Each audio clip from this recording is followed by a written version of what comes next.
Élaboré et validé en 2015 suite au Forum national de la santé communautaire de septembre 2013, l'ancienne politique de santé communautaire du Bénin a révélé des insuffisances. Pour corriger le tir, l'État béninois s'est doté en 2020 d'une nouvelle politique de la santé communautaire basée sur l'approche One Health, dont la phase pratique a été officiellement lancée le 9 juin 2023 pour renforcer et améliorer le système de la santé communautaire au Bénin. L'approche de la santé communautaire est axée aujourd'hui sur le One Health, c'est-à-dire les trois santé, la santé humaine, animale et environnementale.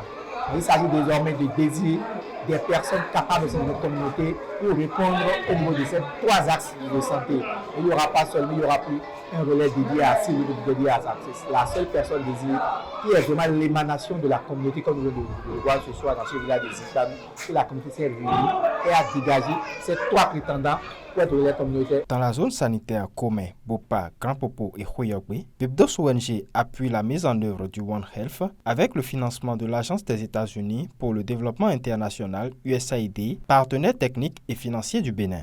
Avec méthode et en référence aux directives du niveau national, l'organisme à vocation religieuse et communautaire a d'abord recensé les ménages avant de passer à la coordination du choix consensuel par les communautés et les élus locaux des potentiels relais communautaires selon les critères définis par l'État.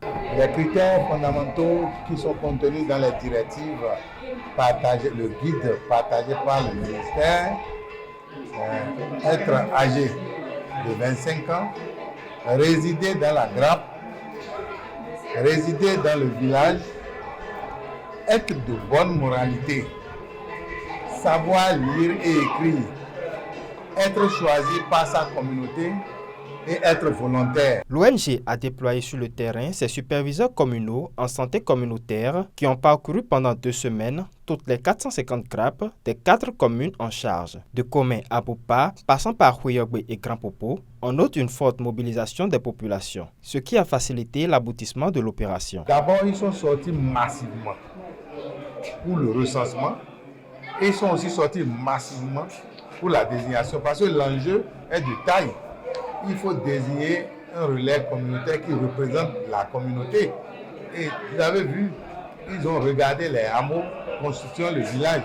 Et dans les 2 hameaux constituant le village, le hameau le moins disant en termes de ménage a désigné 1. Et le hameau qui a beaucoup plus de ménages a identifié 2.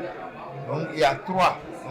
Donc tous les hameaux constituant le village sont représentatifs dans la désignation, ce que j'ai vraiment apprécié au niveau de la communauté. Nous avons assuré une mobilisation communautaire de qualité pour venir à une désignation de qualité. Après l'identification de ces relais, il revient finalement au préfet de désigner le titulaire et ses suppléants. Au thème du processus des audiences foraines de la désignation, nous avons donné 2 jours aux communautés de nous saisir pour les recours éventuels. Les recours nous sont parvenus.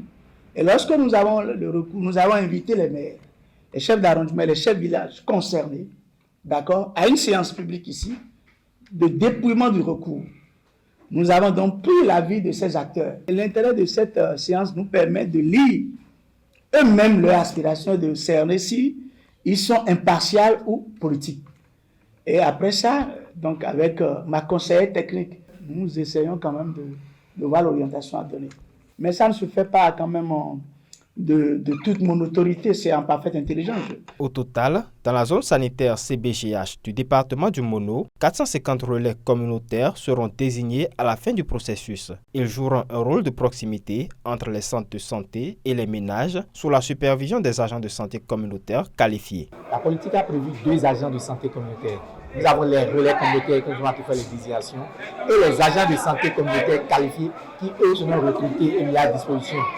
Les relais communautaires, eux, seront la prévention et la promotion au niveau de nos communautés, au niveau des 3 heures de santé. La salubrité, la référence des cas, le suivi des enfants. Maintenant, quand eux verront les enfants, là, les parents, là, les malades de la communauté, ils vont remonter au niveau de l'agent de santé communautaire qualifié qui lui est positionné au niveau de l'arrondissement du village, qui lui va venir faire les soins au niveau de la communauté. Le mécanisme de suivi aujourd'hui est à plusieurs niveaux. Comme vous le savez aujourd'hui, nous avons le relais communautaire au niveau village, nous avons l'ASCQ, nous avons qui est le superviseur immédiat de relais communautaire. Nous avons les points focaux de CLSTP au niveau des mairies.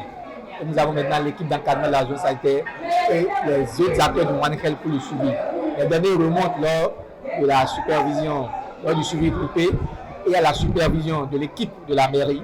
Et tout ceci monte au fur et à mesure jusqu'au niveau sur la plateforme pour qu'à chaque niveau, chacun puisse savoir ce que chacun fait. Si les relais communautaires identifiés sont conscients de leur rôle et s'engagent d'ores et déjà à l'accomplir en toute efficacité, les autorités locales leur garantissent un accompagnement sans faille pour la réussite de leur mission. Nous, notre rôle, c'est de veiller à ce que ces relais-là travaillent bien, qu'ils ne rencontrent pas des obstacles et des prises de position des populations envers eux. Et nous avons l'obligation de veiller à leur sécurité et à leur faciliter le contact avec les populations. Dès que nous sentons, on nous rapporte qu'il y a vraiment des refus quelque part, qu'ils sont empêchés d'avoir accès à des maisons, nous devons intervenir pour quand même trouver des voies et moyens pour qu'ils puissent faire réellement leur travail. À travers la réussite de cette opération, Bibdos ONG vient une fois encore de prouver son dynamisme et son efficacité au service des communautés dans le département du Mono. Pour les responsables, c'est une réussite qui ouvre de nouvelles perspectives.